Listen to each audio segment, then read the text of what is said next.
Баршаңызға сәлем. Балмәзір арнасына қош келдіңіздер. Бүгін сүрленген жылқы қабырғасына аздап майлы қазы қосып, қазан тамақ әзірледім. Ендеше дайындалу жолдарын бірге тамашалайық. Қазақтың сұр еті жай ғана тағам емес, ол ғасырлардан жеткен аз сақтау дәстүрі.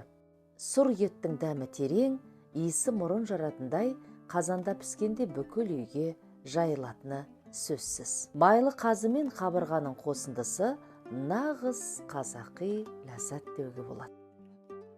Алдымен ысып тұрған майға сүрленген етті салып, жақсылап тұрып араластырып аласыздар.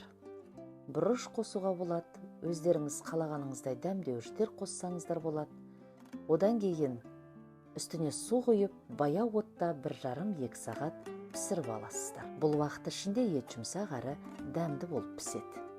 Енді ет піскенше картопымды дайындап аламын. Картопты сәл ірілеу етіп, ұқыпты турап алдым. Пішіні әдем болса, тағамның көркі де артады емес пе. Табаға аздап май құйып, екі жағын да жақсылап тұрып қызартып, әдемі қуырып алдым. Ет пен көкөністер жақсы пісіп, дәмі шығып болған соң қуырылған картопты қосамын.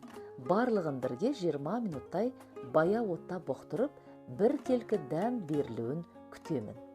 Мінекей ет пен картоптан әзірленген қазан тағамымыз дайын. Жұмсақ сұр еті мен картоптың үйлесімі керемет шықты. Отбасымызға дәмді тамақ ұсыну ең үлкен қуаныш. Балмәзірде тағы да жолыққанша күн жақсы болсын.